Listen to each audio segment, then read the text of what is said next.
Get our chart loaded. Do-do-doom.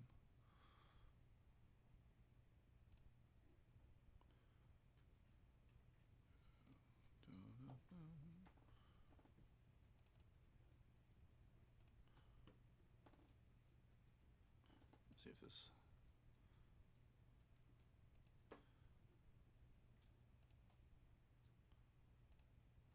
completely covers us up here.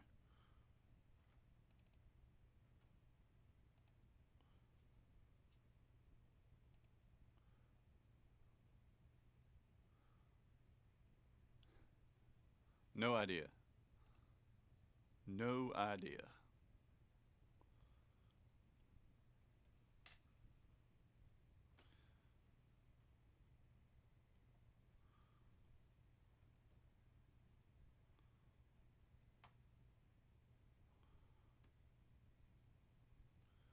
All right, let's see. Also, what's up, dude? Let me get the stream pulled up over here.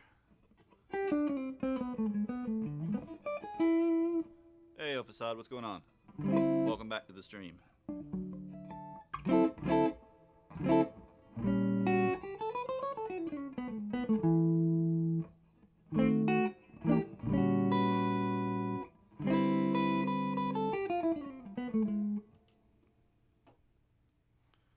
Now, why does not seem to want to load my chart here? Come on now.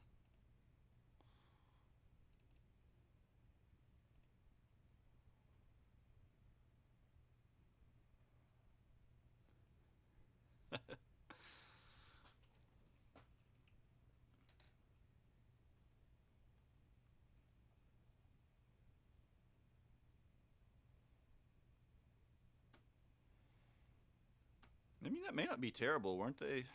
They were relatively expensive new, right?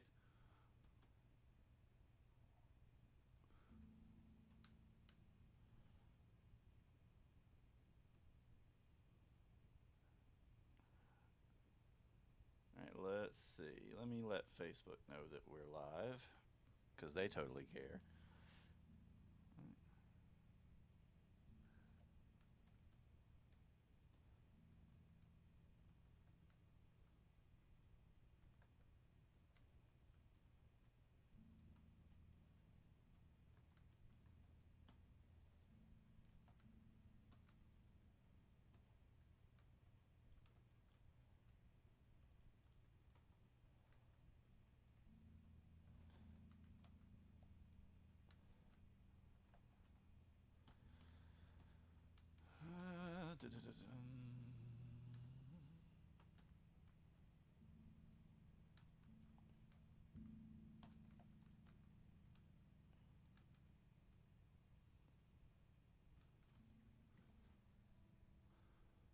I haven't played any of those Legators.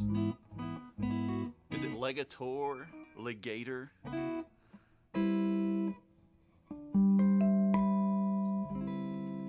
Yeah, I've got a pretty wide variety of Hawaiian shirts. I think we finally got through all of them maybe a week ago.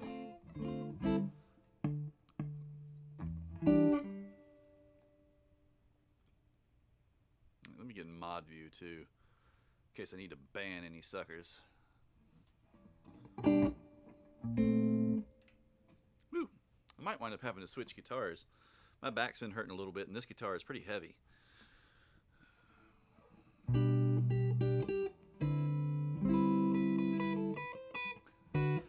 Yeah, but only if Pan shows up.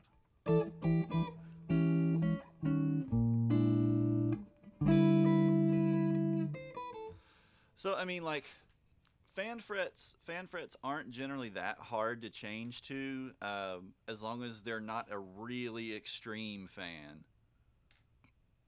You know, like the actual sort of inch spread, scale length spread from string to string can be, a wide variety of things.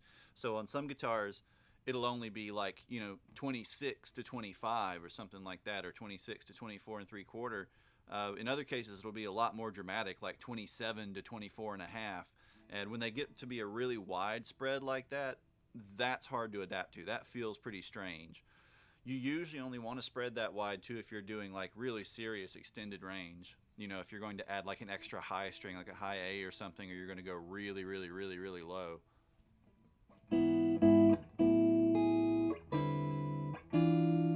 I wouldn't say I'm very into Hawaiian culture necessarily. I have a lot of Hawaiian shirts because I'm super tall, and Hawaiian shirts tend to be kind of long and baggy. So when I go to the store to buy clothes, Hawaiian shirts are just about the only things that are long enough. And I mean, I have a Hawaiian guitar and some ukuleles, but you know, I just have lots of different types of guitars and instruments. Click your link here. That's not bad looking. It's a 25.5 to 27. That's not too extreme. You know, that'll be pretty normal feeling. Um, like as long as you don't really stop and look or think too hard about it, you probably won't notice it after a few minutes. Unless you, well, bending feels a little weird on them. That takes some getting used to. Yeah, I mean, I'd love to go to Hawaii. I'd love to go anywhere. I'm never going to go anywhere.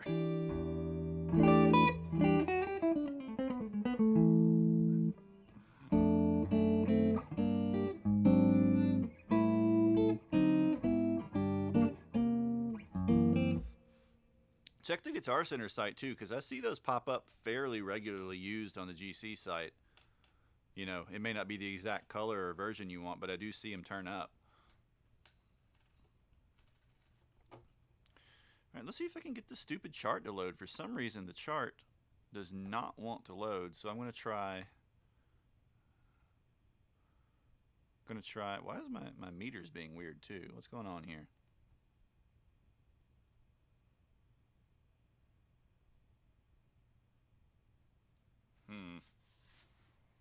Streamlabs is like freezing up. That's not good.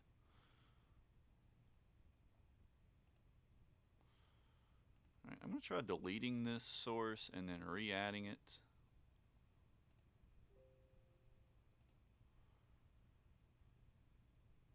Let me know if anything looks weird on that end, because Streamlabs is being a little clunky.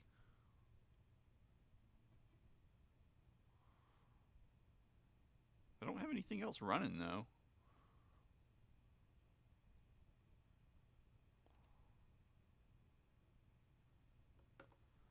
All right, let's see. Image source.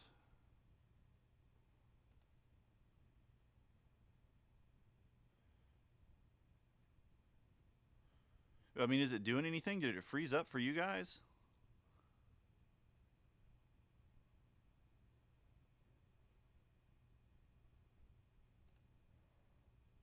Oh, that's just the derpy the inability to update. Let's see, where's it at?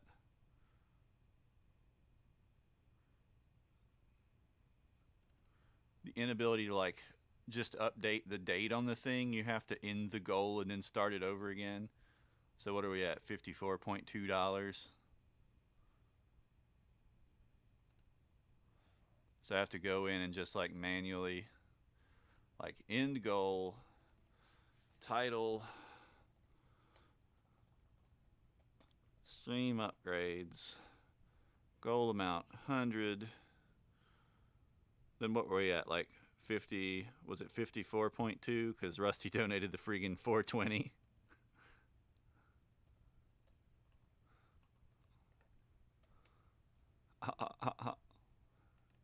Then let's see. What's today? The 28th. So we'll set it to 10, 1, 2020. You have to do it that way. All right, and then that should bring it back with an appropriate number of days. Yeah, I don't know what's going on. He said he was okay in his Discord. So hopefully he is, but haven't heard from him, haven't seen him stream. Let's see.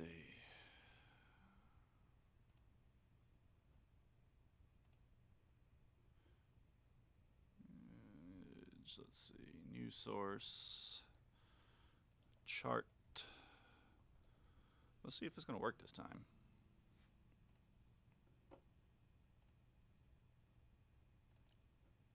Da-da. Okay, for some reason, I guess Streamlabs is just being stupid. Bato. And this chart is in the Discord if you would like to download it. It looks like it's been misattributed to Fats Waller. This was written by Thomas Waller, unless he has an F in his name that I don't know about. All right. So let me dial in. Let me dial in a dirty tone for a little bit later.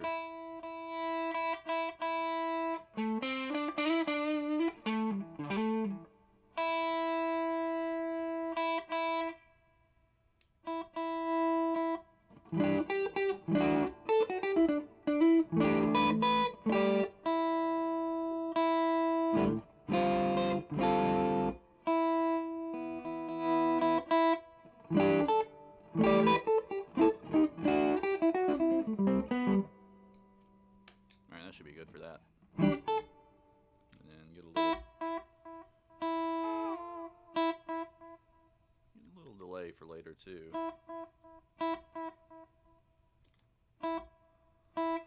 Alright. So what I wanted to talk about and work on tonight, we haven't actually done a proper Friday Night Jazz in a while. So I thought we should get one in. And specifically, you know, we've been starting to get questions about, like, how do you play a solo? How do you play these extended lines? How do you come up with ideas? How do you make something sound like X, Y, Z? So I thought it would be pretty cool, you know, at least to me anyway, to talk about how to apply these in the context of a tune with a little more going on in terms of chord changes than, say, just like your average rock tune. Because some of the ideas we've been talking about on Music Theory Monday, like talking about building chords from the modes and playing the changes, applying the appropriate mode or scale to a given chord out of that chord progression, applies really well here. And using that Roman numeral sort of harmonic analysis that we talked about on Monday too. How are levels out there? Is voice and guitar pretty well balanced? Because I moved the mic a little bit. I brought it up so it's kind of off screen some.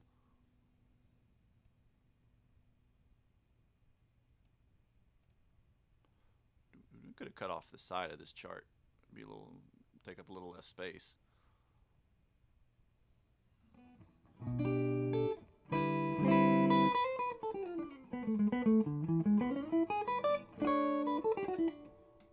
In fact, let me do that really quick. Because I can condense, I can make this chart occupy a little bit less room with a quick round of MS Paint.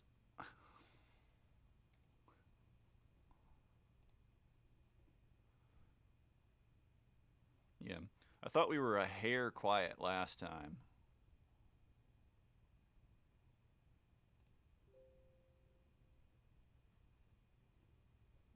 Yeah, you're in a different location now. Let's see. Open. Alright, so let's just kind of bring this whole thing over and cut off these big margins.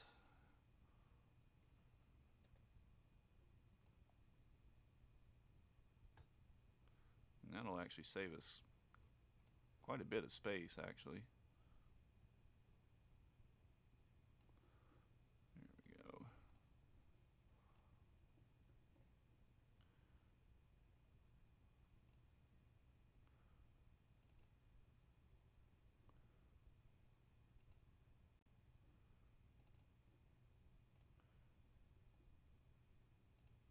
All right, there we go.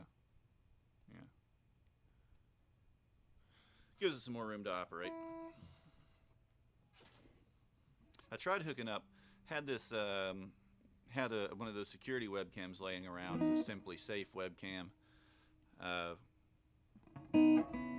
But whenever you try to hook it up, it apparently you can't use it as a standalone webcam. It starts yelling at you about you need to connect to the Simply Safe server.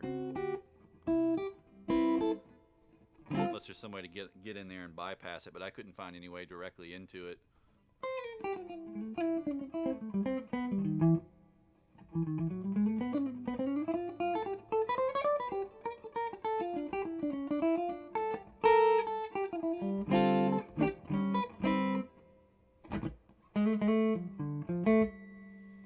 Okay, let me see. Let me get the chart pulled up over here too, so I can see it a little bit better.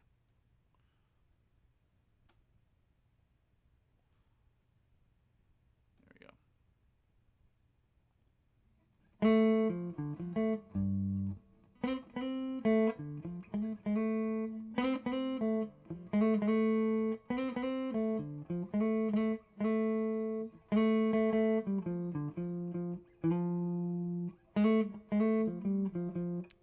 I have a little microphonic preamp tube. I can hear a tiny rattle on certain frequencies. Like right there on that F. Yep. Might be time to go digging around in the tubes.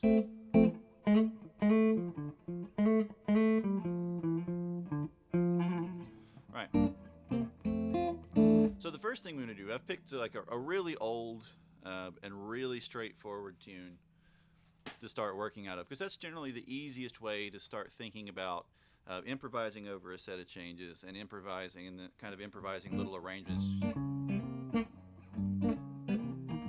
you know, walking bass lines and whatnot, different chord voicings and stuff like that.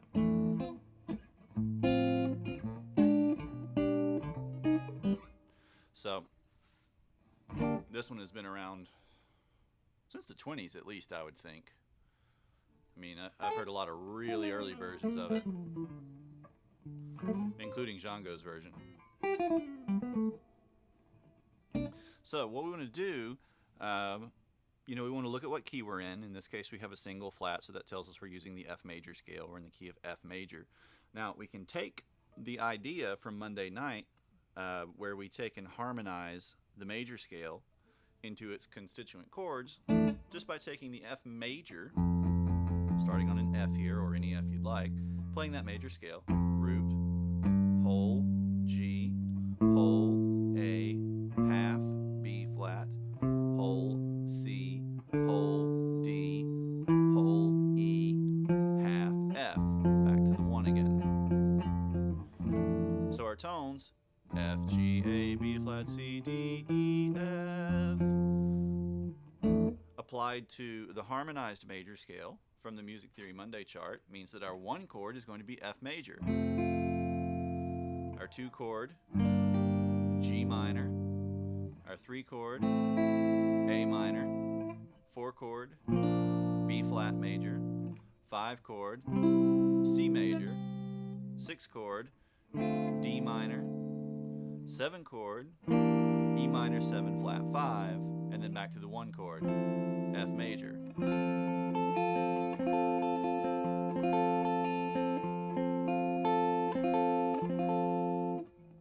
And if we play all of those as 7th chords, as the appropriate types of 7th chords, when we go from F Ionian, we see we have a major 7, so that 1 chord becomes F major 7.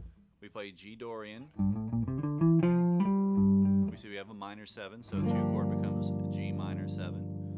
We play A Phrygian, minor 7th in that, so the A minor becomes an A minor 7. F Lydian, or B flat Lydian, excuse me. We see a major 7th in that, so the 4 chord becomes B flat major 7. C Mixolydian, minor 7th in that, so we get a C7 for the 5 chord. D Aeolian, minor 7th in that, so D minor 7 for the 6 chord. Then E Locrian, minor 7th in that, so E minor 7 flat 5 for the 7th tone, the leading tone. Then back to F major 7. So 1 major 7, 2 minor 7, 3 minor 7, 4 major 7, 5, 7, 6 minor 7, 7 minor 7, flat 5. Knowing that, having that in mind, right, we can start to look at this chart and figure out what the chord progression is doing harmonically, what kind of cadence or cadential movement is happening through here. So we look at the very first chord, we see a G minor 7. Did we ever figure out how to get the mouse pointer to show up on screen? Because it'd be pretty handy if I could just like point at it and you guys could see it.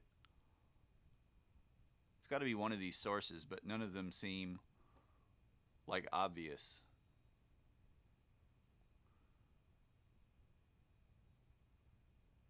Scene, audio capture, video capture, window capture, text, media source maybe? Could probably just look this up.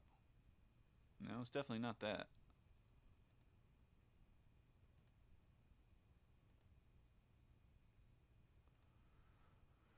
Definitely not that.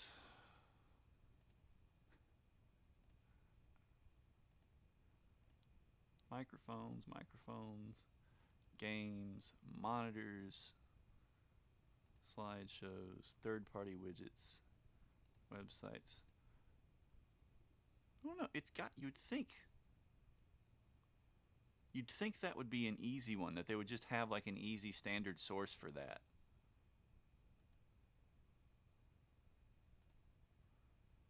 But they apparently don't. I don't know.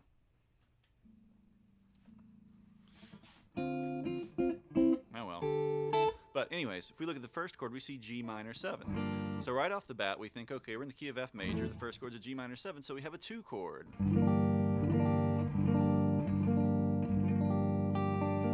I'm just playing this simple voicing. I'm barring the 3rd fret and then playing the perfect 5th on the 5th fret on the A string. You could grab the minor 7 down here on the 6th fret on the B string if you like. That's another very common fingering of the same chord.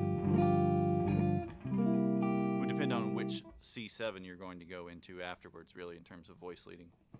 But I'm going to stick with this one for right now. Right? And we would start thinking like, okay, well, we're probably going to have Dorian on top of that, at least at its most basic kind of level. We're going to hear a Dorian sort of sound. And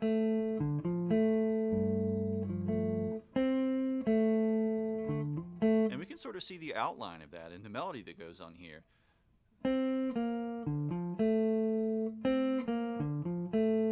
C, B flat, then D, F.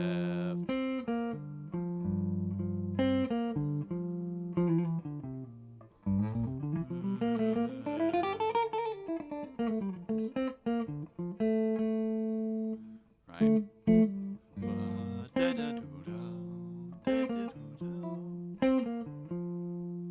Then we land on A on top of the C13 chord.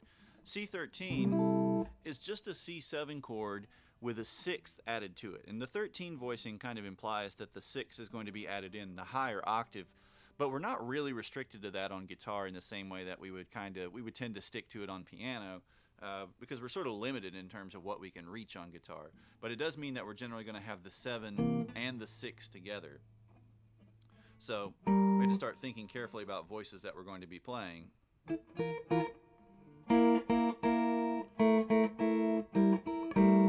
So you could come up with a wild voice like that. Or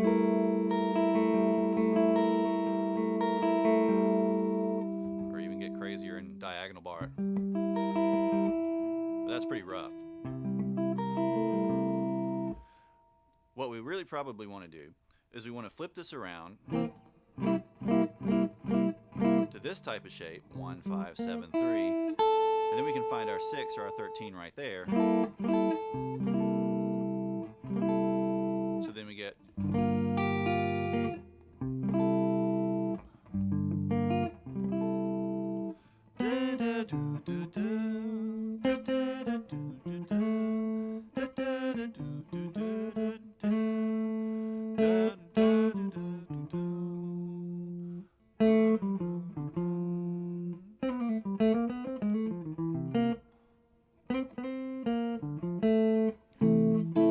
can see that tone is just ringing out over that 5 chord.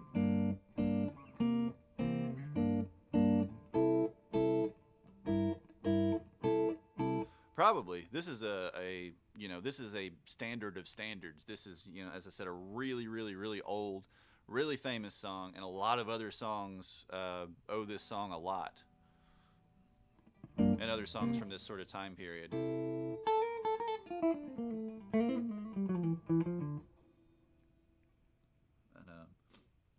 And everybody and their brother has done it at some point. Oh, every honeybee fills with jealousy when they see you out with me. I don't mind it though, goodness knows you're my honeysuckle rose.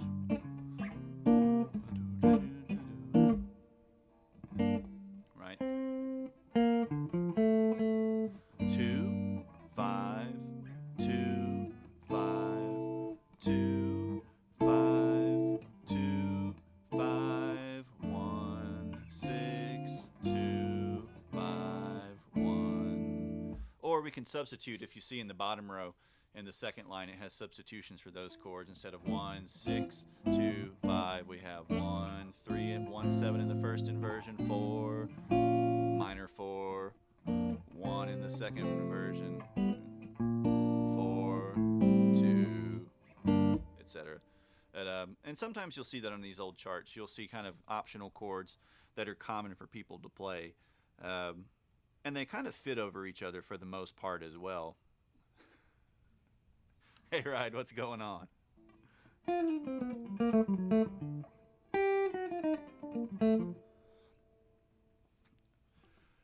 If you want, I could, afterwards, later on, I could tab this out for you or something. But this is pretty simple to read, relatively speaking. It's not anything too crazy if you can read sheet music at all. This one's not too bad.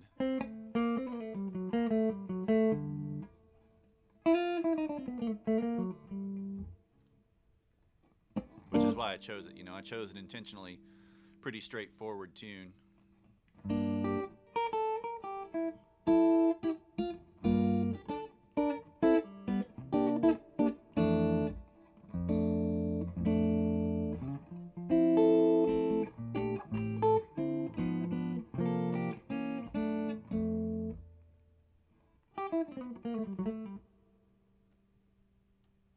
Let's see.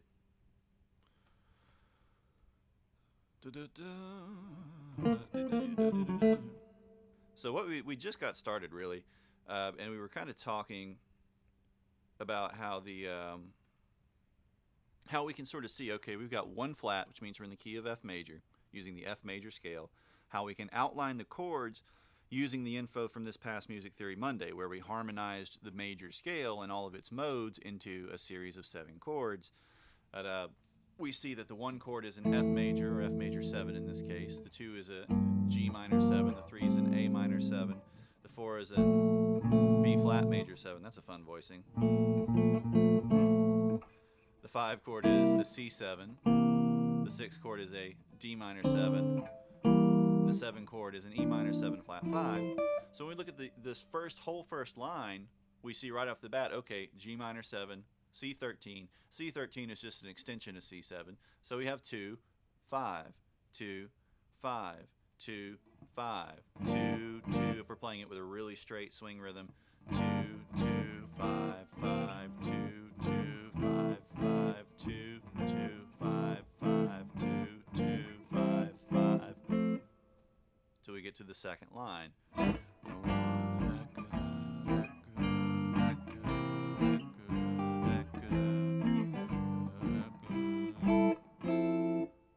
Playing it pretty dry. Depending on the type of band you'd be playing it with, you'd be mixing that up a little bit more. You might be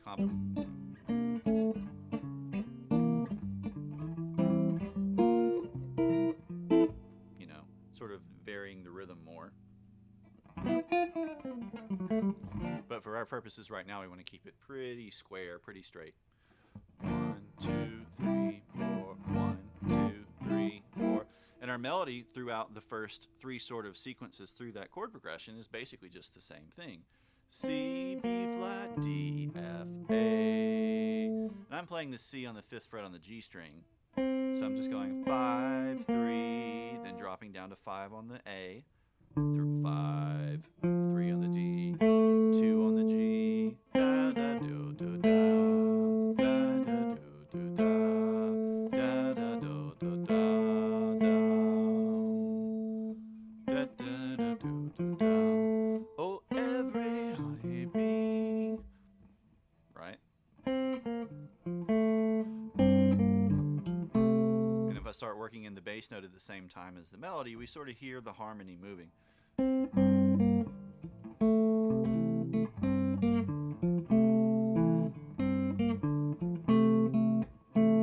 Right?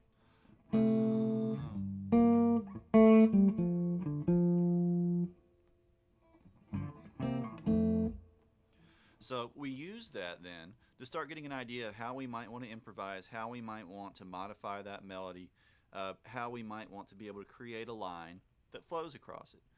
We have this kind of cue coming from the melody. We can start tweaking that melody, say like sliding up into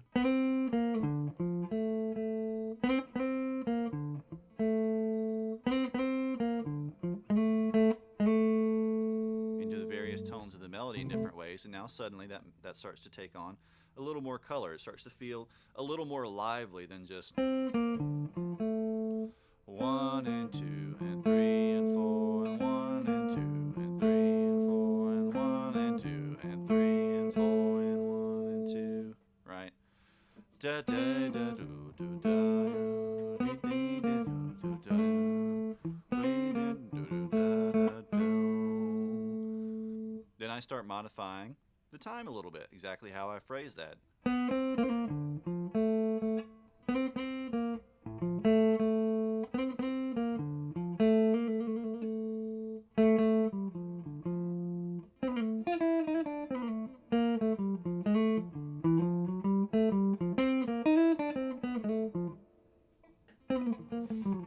And build up from there.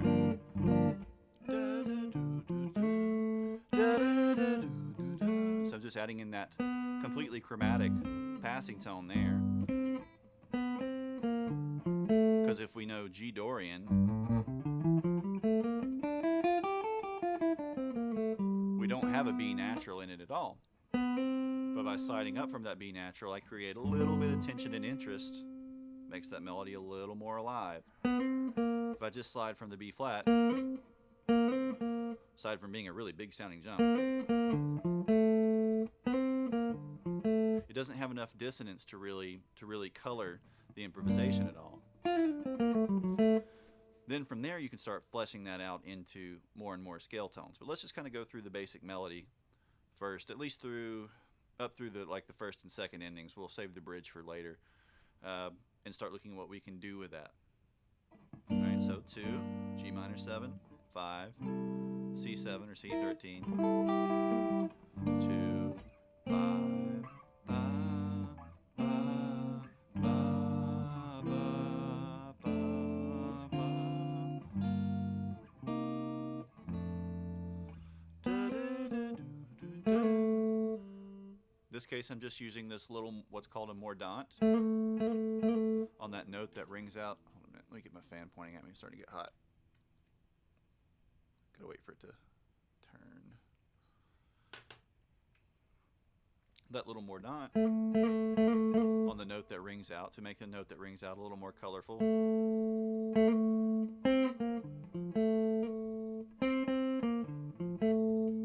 And depending on how long you push or pull something like that, you can kind of affect the momentum of the line.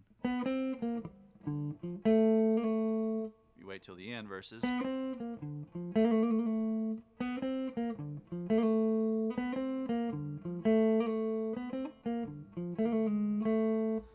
use a little what's called an appoggiatura or a turn.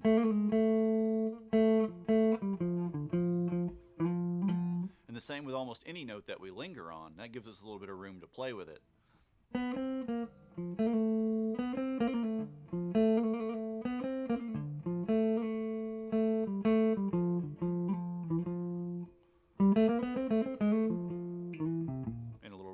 sort of move out and stretch our legs some, or stretch our fingers, I guess. But, so then we can start kind of building improvisational ideas out of that melody. And as you listen to earlier stuff, they tend to stick closer and closer to the melody. As time goes on, they start to move away from it, start to build more elaborate things, faster and more complex things. And usually there will only be a loose trace of the melody somewhere in there. It may still align with the chords in a harmonic manner. It's perfectly normal. Or perfectly, well, relatively consonant anyway. But you may not hear that kind of outline of da da da do do da. You may hear da da da da. Probably not on this song, but more elaborate lines that start to drop it, start to rely more on scales and broader harmonic ideas. But we can use the modes from the chart when we talked about how each chord aligns to a mode. That right off the bat gives us kind of like a mechanism for elaborating on the melody on top of any given sort of chord. So when we have the G minor 7 chord and the melody goes, we can see all around these, there's a Dorian tone, there's a Dorian tone, there's a Dorian tone, there's a Dorian tone, there's a Dorian tone, there's a Dorian tone, or here, there's the root of the Dorian, the G Dorian. So we can start. And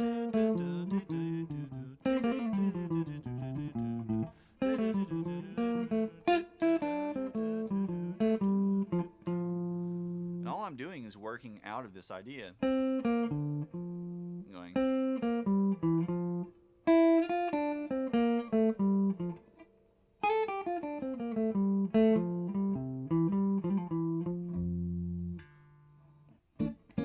Just adding in those Dorian scale tones to the melody.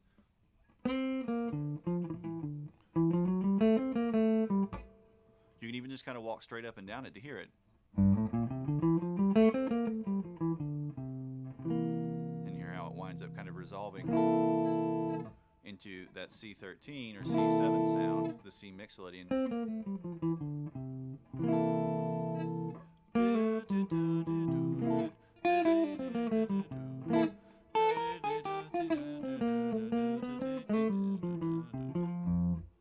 And eventually makes its way all the way back to F Ionian.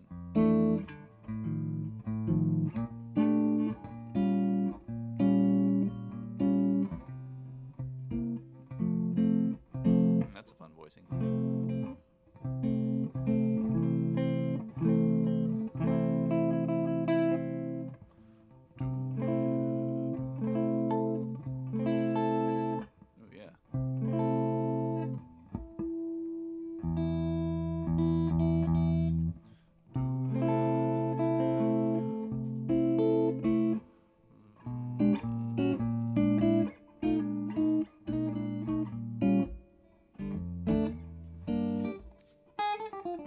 So we can take kind of these basic approaches where we think, like, okay, here's melody. How can I augment the melody? How can I build a little line working around the melody?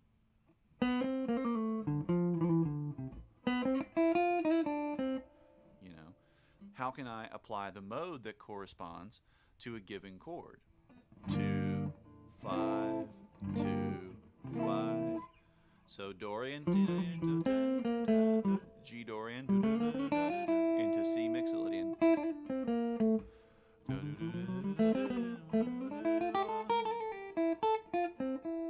Into F Ionian. When we land on the one chord at the beginning of the second line.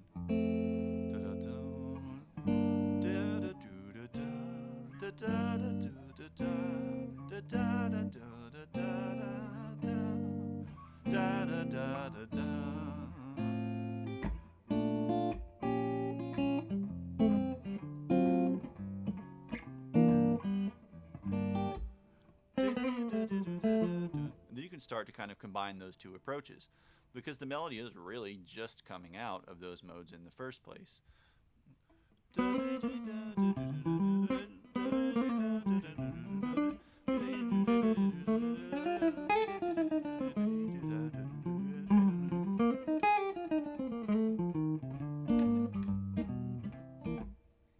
and build from there, little bits at a time. You know, start off walking sort of straight up and down a scale.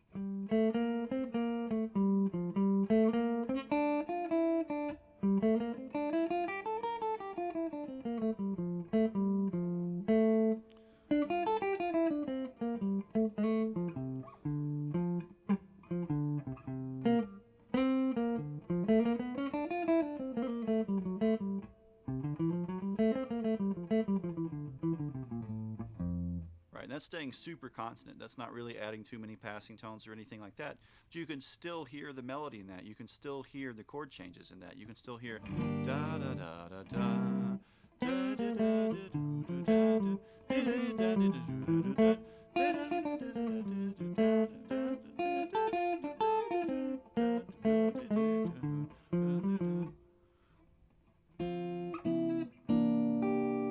right? Then you can create arpeggios. So another sort of option, taking the chord,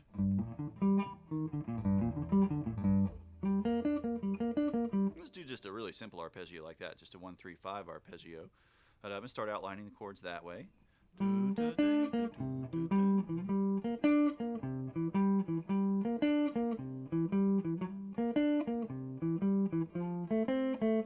Right?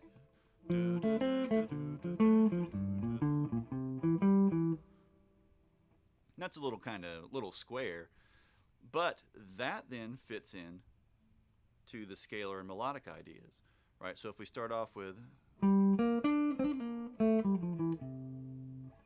we can come out of that G minor arpeggio into a C7 arpeggio, and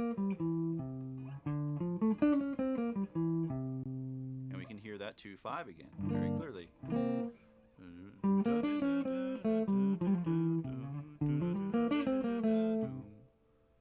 Right, and start putting together a line with a little more color, a little more character, a little more movement.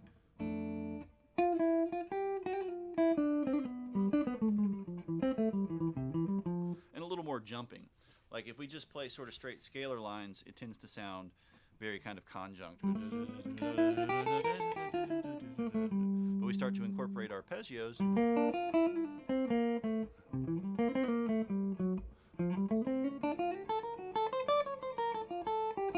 Along with those scalar lines, and now suddenly we can kind of get around the neck, get into different ranges, create lines that have a little kind of hop, skip, and jump to them.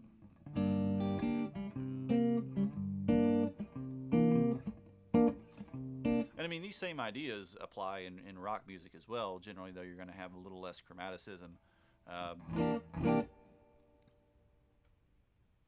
You know, a little more directness in terms of how you play through them.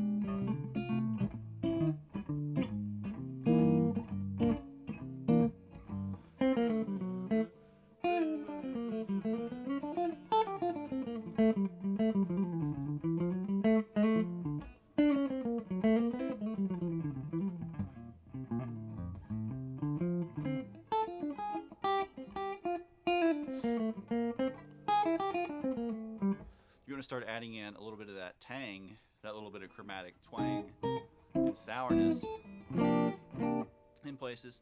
Then we can just look for what are called passing tones too, which is a much easier concept than people realize. When we're playing through a given sort of scale or mode for a chord, the tones that we don't play, the tones that we skip, are effectively just the passing tones. So say this line becomes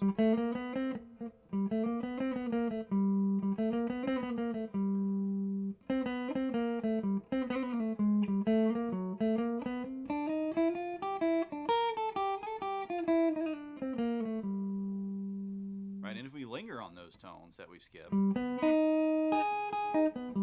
we sound. But as a rule, we're just going to use them, as the name would imply, very briefly in passing.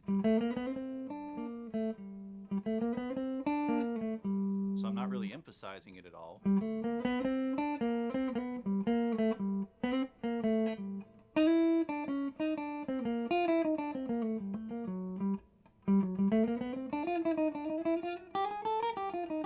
If you do too much and you just kind of play straight through them like that, you get what basically just sounds like the chromatic scale.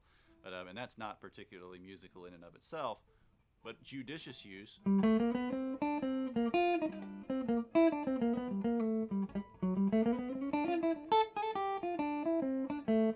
make the lines a lot more colorful. They're essentially implying different kinds of chord extensions. You know, so for instance, this one would be implying this kind of minor major sound for that 2 chord. Then on top of the 5 chord, it could be implying like 7 sharp 9 flat 5, depending on which tones we add to that mixolydian.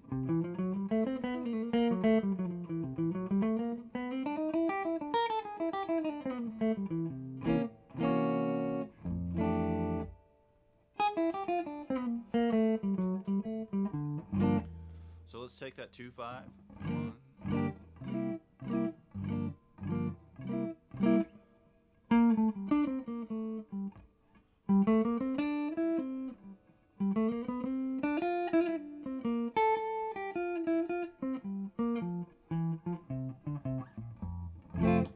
And just find little simple ways to link through it based on the melody.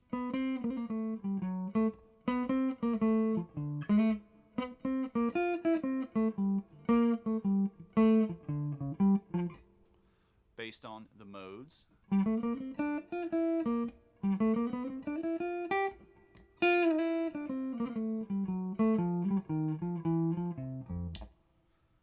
Based on arpeggios.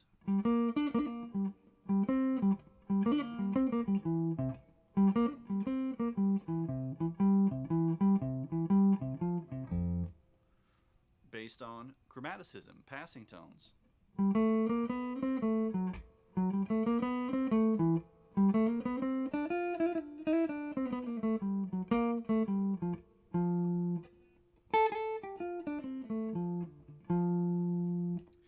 Based on scale substitutions. The easiest scale substitutions to use are the pentatonics, because the majority of those modes will outline directly with the tones of the major or minor pentatonic scales. So the Dorian can have the minor pentatonic, the G minor pentatonic subbed for it. The C mixolydian can have the C major pentatonic sub for it. Especially in this case since it's playing a C13.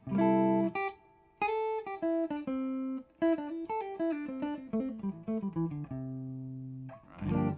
So now we can...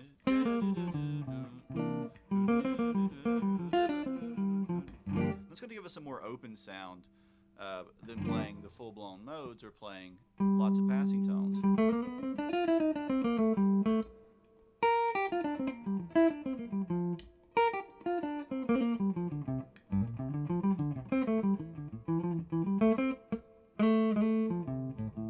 The same with the F, we can use the F major pentatonic.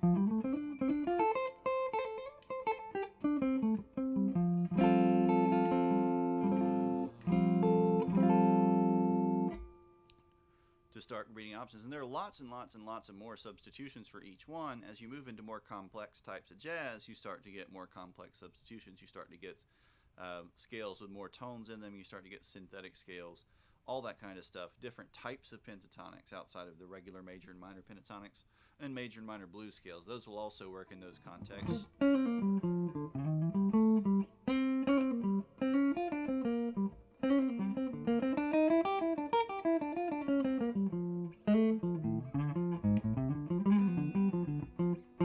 That's going to give you a very particular kind of sound if you just work the blues scale on top of them.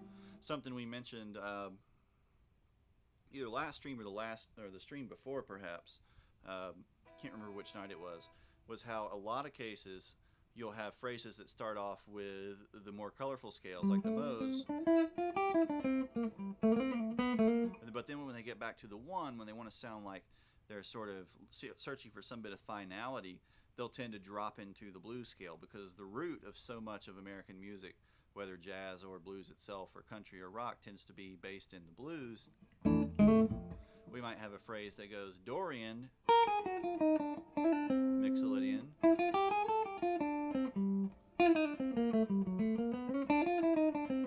then when we get to the one chord, we drop back into the blues scale.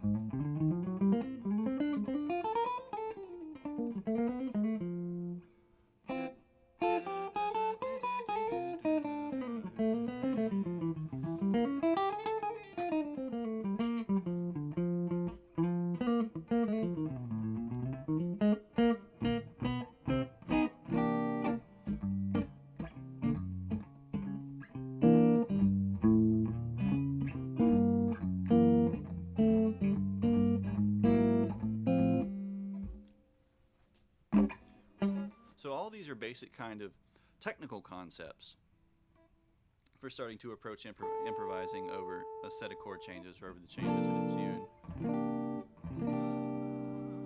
You analyze the chord progression and figure out how it relates back to that harmonized major scale and the major modes. So in this case, 2, 1, 2, 5, 2, 5, 1. Then if we look at the D minor 7, that's a 6, G minor 7, 2, C7, 5. So 2, 5, 2, 5, 2, 2, 5, 2, 2, 5, 1, 6, 2, 5, 1, 3, 6. That'll usually give us that little 3-6 tag in the first ending, will lead us back to the 2. Because 3-6 is the 2-5 of the 2.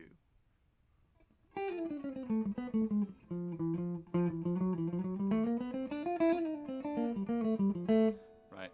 So we outline our chord progression, we figure out how it's harmonized, what the actual chords are.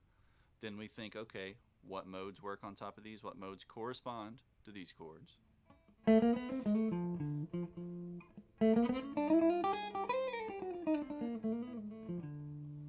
Right?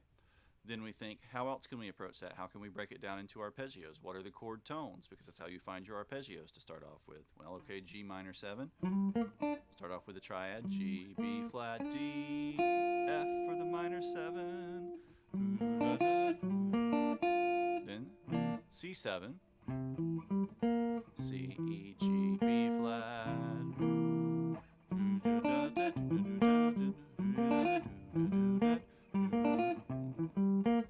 Right. F major 7. F, A, C, E.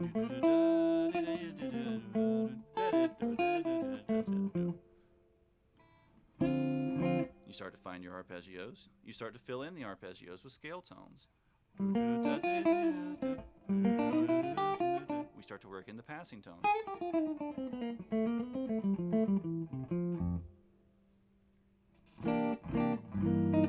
We start to experiment with substitutions and all of those.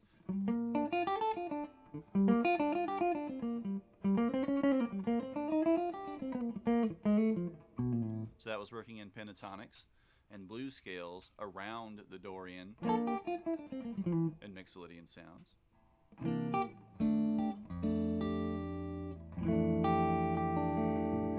Then, once we've got all of that kind of in our head, we really start thinking about how we want to phrase with them. We talked about this some in the past as well, how the scales themselves and patterns themselves don't really lend themselves to being particularly musical on their own if you just go.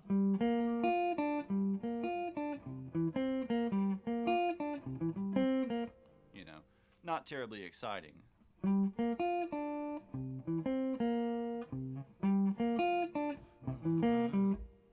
Doesn't really say a whole lot, the same as just walking.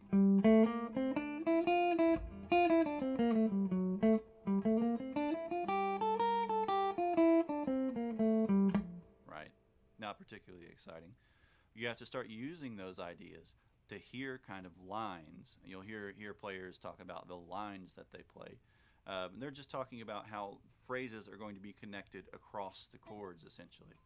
Right? So you start developing a simple phrase.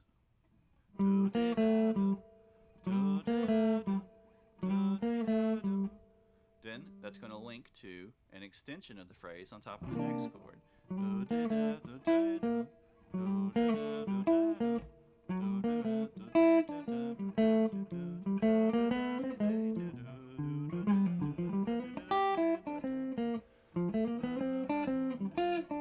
So I'm just starting off with a simple G Dorian that I'm linking to C Mixolydian. And this is all in this one tiny little box on the fingerboard here.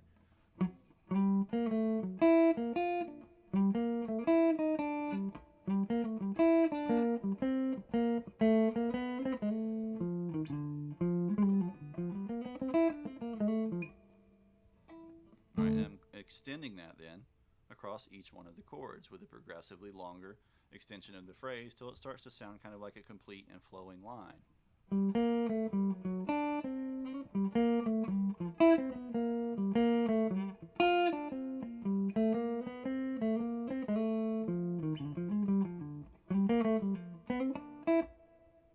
And you can hear those chords change. We can hear ba da da da da da da da da da da. And as again, if you're playing earlier stuff in particular, more melodic kind of stuff, you really want to be able to hear those chord changes. You want to be paying close attention to how those chord changes are moving.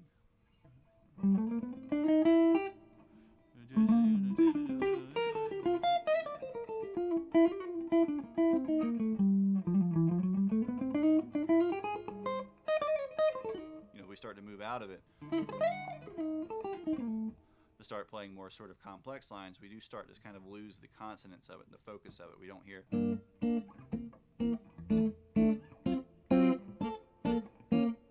as easily.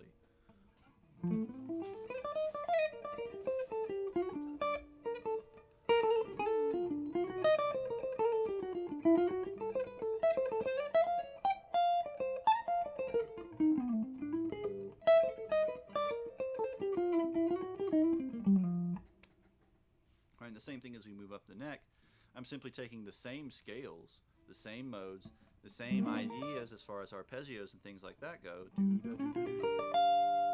There's our G minor 7, our C7,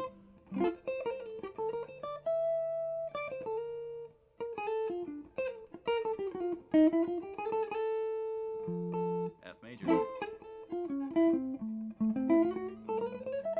D minor,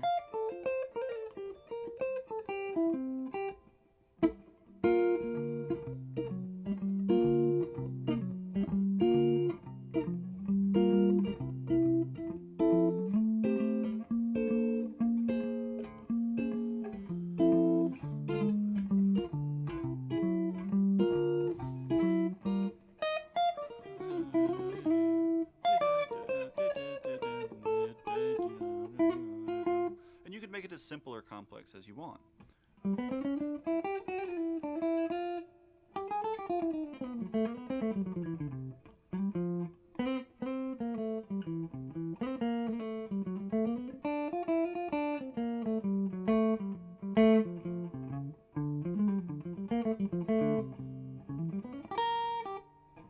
That's one of my favorite substitutions, is whenever we have a 7 chord, substitute a diminished chord a half step higher. Gives us a little bit of extra tension out of that 7 chord.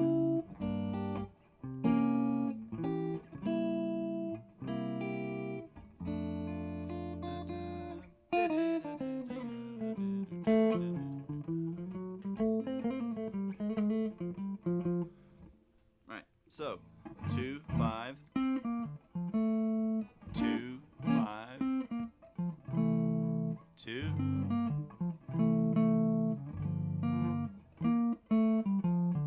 1, 6, 2, 5, 1.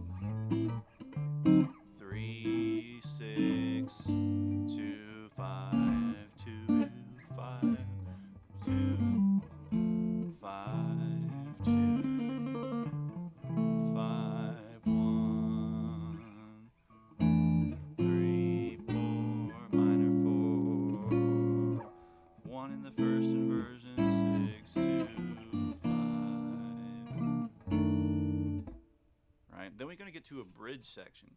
The bridge section is actually a little more open. It becomes a little more bluesy. The melody becomes a little simpler, not simpler. Right? The 1 changes to a 7 chord. We get 1, 2, 3, 4, 1, 2, 3, 4, 4 chord, 2, 3, 4, 2, 3, 4. Then 2 chord as a 7, acting as a secondary dominant. 1, 2, 3, 4, 1, 2, 3, 4. Then the 5 chord. 2, 5. And that kind of loops us back around into the beginning. So don't cry, sugar, just wanna fill my cup.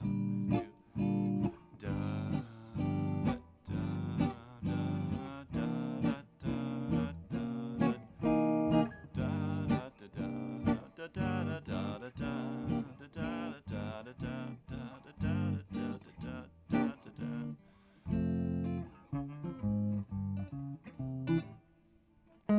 Right, when that 1 changes to a 7, that's pretty much licensed to straight up switch to the blues, to switch to Mixolydian, to switch to 7 chord arpeggios, to even switch to things like diminished scales if we want to sound a little more busy. Because that's effectively, in a sense, a type of key change, but it's a temporary key change where the 1 becomes the 5 of the 4. And we talked about how we have certain types of chord changes that move through, that basically move in certain ways, called cadences, right? And this is turning the 1 into a dominant chord so we can have an authentic cadence up to the 4 chord. Right, because if we just play the 1 as a major 7 and go to the 4, that need to change to the 4 is nowhere near as strong as if we play the 1 as a dominant chord. We hear that seg us into the 4 much more naturally.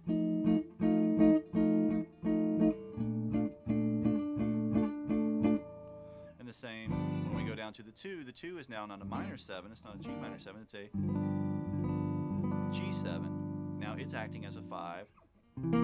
For the 5, where we have C13, C7 sharp 9. I would play that as a C7 sharp 9 flat 13 just because that gives us this nice little half step voice leading down. Creates an extra little dose of tension.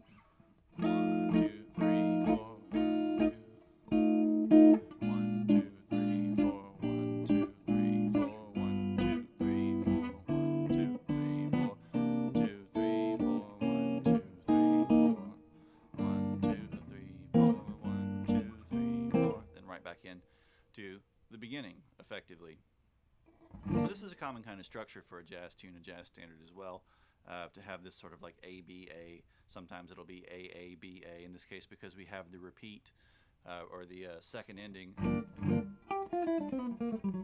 Once in a blue moon, we'll get a C section, or a D section, like at 3rd and 4th parts. But for the most part, they tend to be kind of straightforward. And we look at what's going on in the melody in this particular section, right? We have F, G, G sharp, A, straight in to the F major blues. Which, as I mentioned, once we change to that 7 chord, that dominant 7 sound, suddenly that blues becomes the really obvious way to go.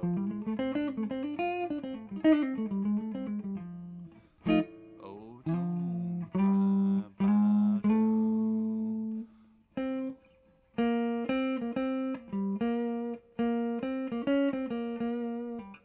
Right.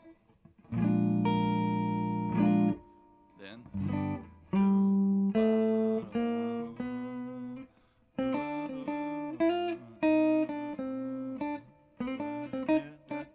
there we go. We want to play that staccato to make that work. So F, G, G sharp, A, then B flat, C, B flat, C, D flat, C, B flat. That's going to have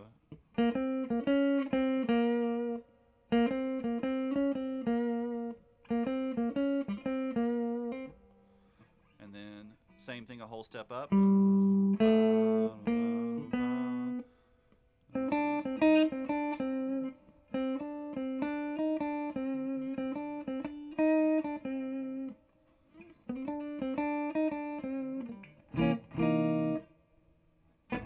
Don't cry, sugar.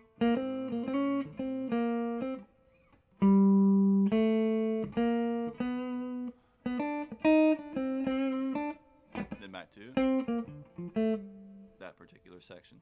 So we got a lot of freedom on top of this part to start improvising, because the chords kind of stays on them a little bit longer. They take on this bluesier vibe. That gives us tons and tons of stuff to do.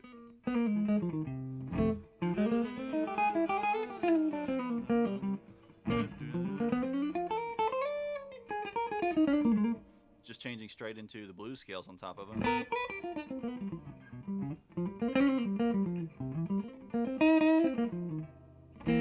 Right?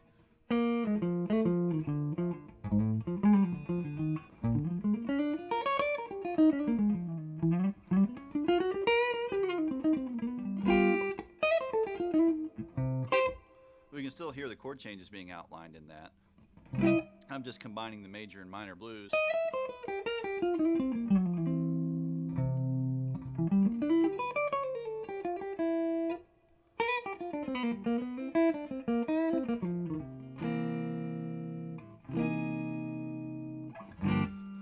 But we also get a lot of freedom there to use things like, say, the Mixolydian.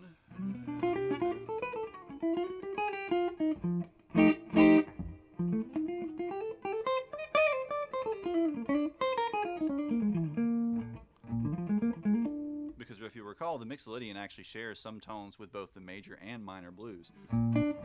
We have the major second from the major blues, the major third from the major blues, right? And then the perfect fifth, obviously, because that's in both the major and minor blues scales and pentatonic scales, right? That major sixth. Then from the minor pentatonic, we have the minor seventh.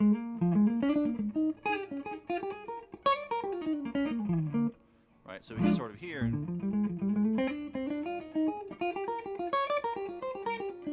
both of those kind of in and around the Mixolydian. The same we change to the G7. If we play just like a straight Mixolydian sound, especially like a Mixolydian pentatonic, it's not really going to sound terribly bluesy, so we're going to want to add in a little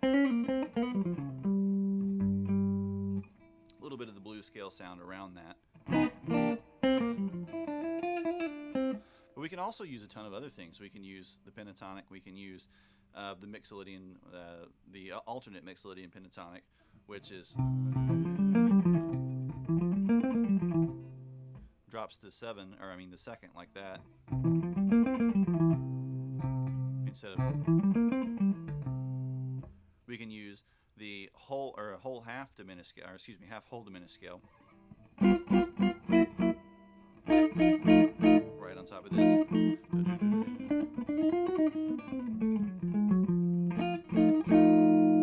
Because that contains all these altered tones.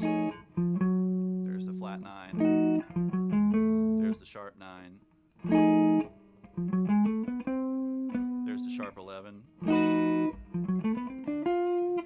know, on and on and on all the way through.